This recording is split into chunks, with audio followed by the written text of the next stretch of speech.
Hey guys, welcome back. Now this is the Realme 7 Pro. Now I've already done a first impressions and unboxing video, and if you want to check that out, I'll put a link to that in the video description below. But let's get straight to our review. So very quickly, let's go through the specs. Now this has a Qualcomm Snapdragon 720G. Not the newest, I know. You've also got 8GB of RAM, 120GB of storage, but it also comes with a micro SD slot. So yeah, you basically can expand it until you're happy. Now this has a 4500 mAh battery, and we'll talk about the battery life later. But talking about the screen, so this has a 6.4-inch Super AMOLED screen, which is fantastic. You have a Full HD resolution, so that's about 2400 by 1080p. Now this screen is absolutely fantastic. I love it. I think it's one of the best screens for any phones at this price range. Now Realme basically had two directions to go. They would either go with an LCD screen with a high refresh rate, or they could go with a Super AMOLED screen at 60Hz, and they decided to go with the Super AMOLED screen. And I actually kind of think that's the right choice. I think it's really about priority of the person that wants to buy the phone. Now, if you're a gamer and you really care about all this kind of things, so yeah, maybe you might want to go with a high refresh rate. But if you're like me and you don't really play that much games on your phone, you're more about media consumption, you're more about watching videos and taking photos, then yeah, this is definitely a great option. Now, like I said, watching videos on this phone is fantastic. I really can't tell the difference much between this and a flagship phone in terms of the screen because it has a Super AMOLED screen. Watching shows on Netflix, watching videos on YouTube is absolutely fantastic. Now, the Realme 7 Pro uses Android 10, which is great. And the experience is really good. So if they've got their own skin, like most phone manufacturers, they got the Realme UI 1.0. I really like it actually. It's not convoluted, it's not stuffed full of apps that you're not going to use. It is actually quite close to stock Android, and I really like that. Now, one weird thing on the Realme 7 Pro, now the Gallery app, it's missing some of the most basic features that you would expect on a Gallery app on any phone. Now, almost every other Gallery or every other Gallery app on any other phone has simple features like, you know, trying to sort your pictures by name, whether it's descending or ascending order, same thing like the date that it was taken and things like that. This one doesn't. It just shows you your photos, and the older photos are right at the top and the newer photos are at the bottom. So sometimes you got to keep scrolling down to see your newer photos. I don't see why they can't add that. So I really hope Realme can either add that basic feature to the Gallery app, but if they don't, then you probably want to have to get like a third-party Gallery app. But yeah, other than the Gallery app, everything else is really fine. You don't get a lot of bloatware apps, which I really appreciate. Everything looks really basic, very much like stock Android. So if you're one of those people who have the Google Pixel phones, going on to Realme 7 Pro, it's actually quite good.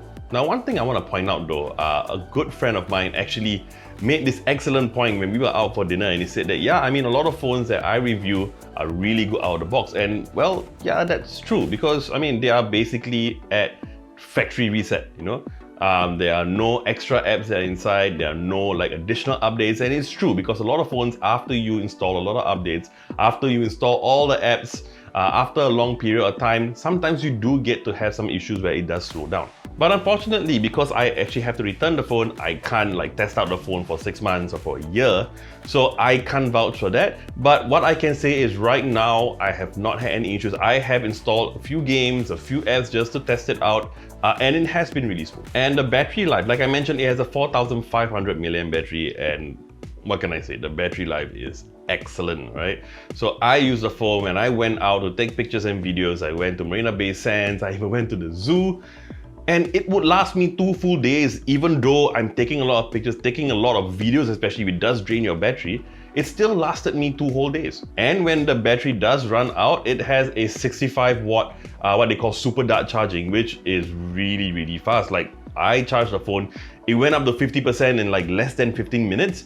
And like to full in less than 40, which is amazing. All right, so talking about the camera, it has a quad camera setup at the back, and of course a selfie camera at the front. So at the back, it has a 64 megapixel main camera, an 8 megapixel ultra wide, a 2 megapixel macro lens, and a 2 megapixel depth sensor. And at the front, it has a 32 megapixel selfie camera. And I really like the fact that the selfie camera is on the left and not right in the center. So when you watch shows and all that, you kind of tend to forget that it's there. Now, when it comes to daylight shots, I think almost every phone has sort of got like a really good standard nowadays. When it comes to day shots, a lot of them are really good.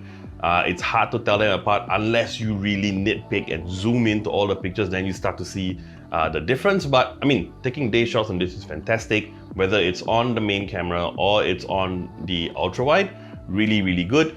The macro lens, I would say it's more of a novelty than anything else. I don't think you would really use it. I mean, I obviously use it to test it out, but honestly, taking a picture with the macro lens and taking a picture with the main lens and zooming in, I could hardly tell a difference. Now, one thing I will say though about the portrait mode on this phone, the bokeh looks a bit weird. Like, you know, if you're not familiar with bokeh, basically using the portrait mode makes your background blurry, giving you like a better depth of field. Now, the thing is, like most phones, yeah, you get the kind of blur. This one, the blur looks a bit dreamy for some reason, almost like a 90s soap opera. It's kind of weird. So I'm not quite sure why, but yeah, it doesn't look very natural. So yeah, day shots, really good. Most phones are pretty good. The night shots, I would have to say, I actually quite like it. A lot of shots are really nice. I took some shots at the Marina Bay Sands, like I did with the Samsung S20 FE. Really enjoyed quite a few of the shots. The funny thing is though, it has a night mode like most phones. But in certain situations, I actually thought like taking a night shot in the normal mode kind of looked better than in the night mode, because in the night mode, you started to get a bit too much light and you get a bit of a flare in certain areas, which looked a bit unnatural. So I don't know, maybe in like really dark areas, then they might make a difference, but in a night area where you still have quite a bit of lights like lampposts or building lights, actually the normal shot is just fine. But of course, you got the same issue here with night shots. In the daytime, like the main camera and the ultra wide, they are kind of uniform. I think in terms of color accuracy, they're pretty good. They both kind of look the same, which by the way, I like the fact that the shots are very natural. You don't get a lot of saturated reds, a lot of saturated greens like you do on some other phones. So that I can really appreciate. But going back to night mode, same problem. Like in the 64 megapixel main lens, it still looks pretty good, but you lose a lot of light, you lose a lot of detail, you lose a lot of sharpness when you move to the ultra wide lens. Now the selfie camera, like I said, is a 32 megapixel selfie camera. It surprised me. It was really sharp. I do find that the colors are a bit too faded. Either it's too faded or it's a bit too much on the blue hue. But it's really sharp. It didn't have that beautify effect on our face too much. But yeah, a good surprise. Now, like I said earlier, if you really want to see a difference and you want to compare to flagship phones, you have to really zoom in to see a difference. In night mode shots, yeah, you can definitely see a difference.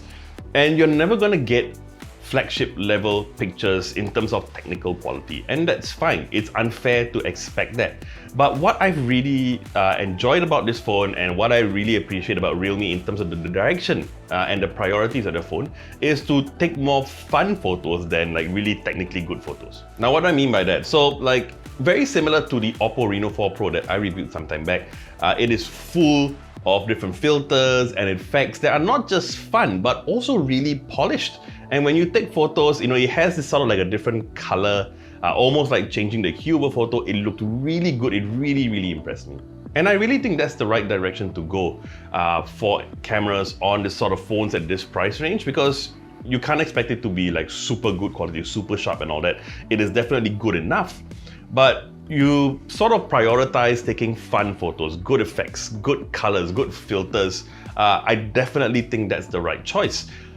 But there's a catch. Now, when I reviewed the Oppo Reno 4 Pro, it had something called an AI color portrait mode, which was really cool, and there were a lot of really fun ways to use it.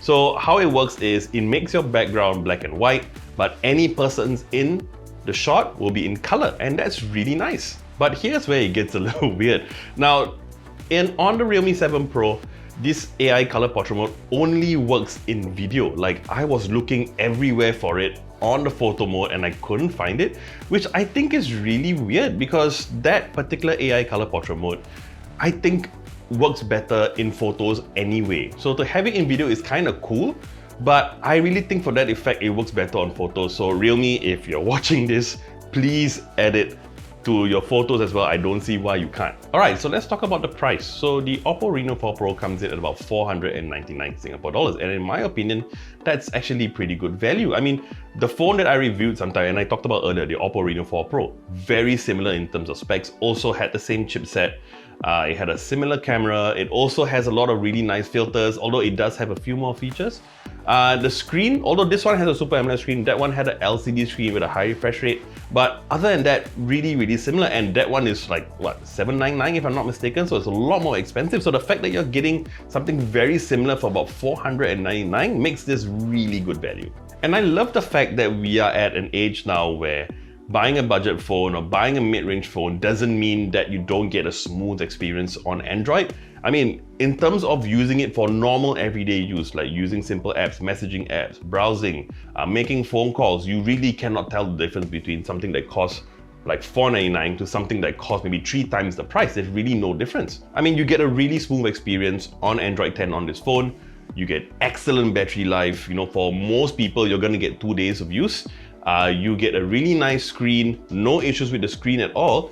And yeah, you're paying 499 Singapore dollars. Now, in fact, I like this phone so much that I'm gonna give it a 4 out of 5 stars and a Technobabble recommended logo. And the only reason why I'm not giving it a 5 out of 5 stars, number one, is that the bokeh looks a bit weird.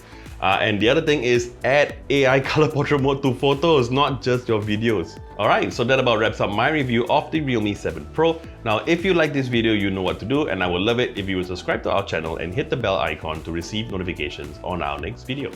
I'm JP, and I'll see you real soon.